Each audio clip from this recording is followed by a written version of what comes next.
Alors l'étude de la photorésistance comme détecteur de lumière va nous permettre de revoir des notions importantes d'électricité et nous allons utiliser ce système que vous voyez avec la photorésistance qui est au bout. La photorésistance, c'est une résistance qui va changer selon la lumière. Quand elle est éclairée, la résistance diminue et donc le courant augmente. Et c'est ce courant qu'on va détecter. Il faut l'alimenter. Là j'ai une pile, donc cette photorésistance est alimentée. Et sa résistance va changer selon l'éclairement. Et lorsqu'elle va changer, le courant circulant va changer. Pour déceler ce courant, en fait, on le fait passer dans une petite résistance ici. Et on mesure la tension à ces bornes avec un voltmètre. Donc, toujours est-il que les chiffres qui sont ici, donc c'est une tension, mais vont vous indiquer comment on éclaire la photorésistance. Comme elle est alimentée, il y a toujours un courant qui circule et donc une tension aux bornes de la résistance. Je cache la lumière, vous voyez, elle est à peu près à 2,15. Maintenant, si je l'éclaire, 3,46. Vous voyez, on peut déceler la lumière.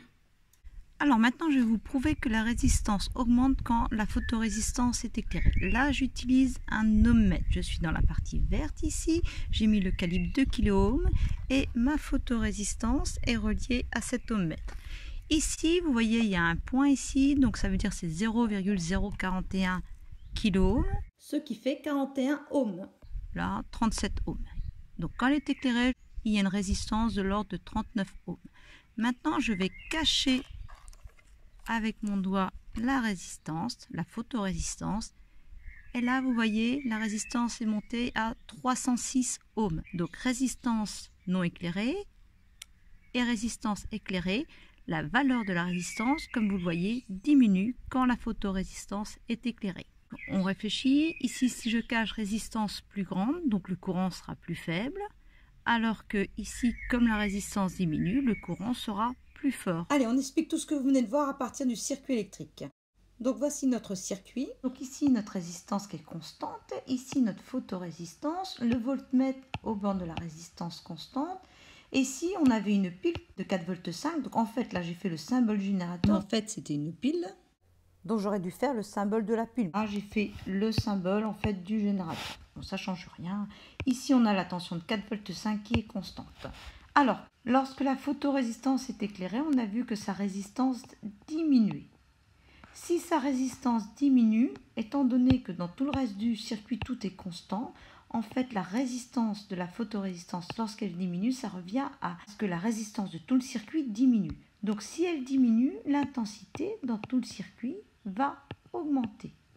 Et si l'intensité augmente ici, dans la résistance, ici, si l'intensité augmente, eh bien la tension à ces bornes de cette résistance va augmenter. C'est la loi d'Ohm.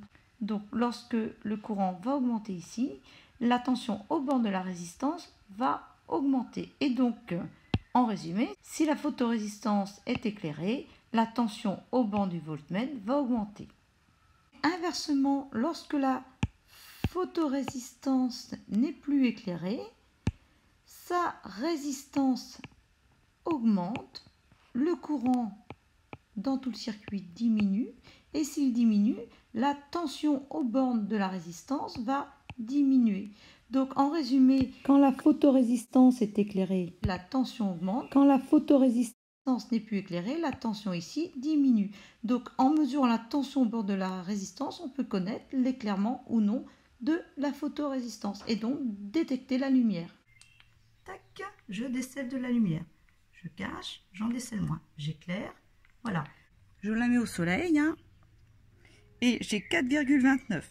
Je cache 0,55. Donc, elle détecte bien la lumière. Dans cette vidéo, vous verrez une application de l'utilisation de la photorésistance pour déceler les infrarouges émis par une télécommande. Il y a même un tuto pour les déceler autrement. Dans cette vidéo, la photorésistance sert aussi à détecter les infrarouges comme vous avez vu, mais aussi les ultraviolets. Vous pouvez voir aussi des expériences avec des spectres obtenus avec des prismes, des réseaux. Vous pouvez aussi avoir un tuto pour refaire un arc-en-ciel chez vous, que ce soit en extérieur ou en intérieur. Et puis aussi l'utilisation d'un disque de Newton qui permet de recomposer la lumière blanche et bien d'autres expériences. Il suffit d'aller dans la playlist Lumière. J'indique aussi 2 autres playlists sur d'autres thèmes abordés sur cette chaîne Le Labo Science, mais il y en a d'autres, vous pouvez aller directement sur la chaîne.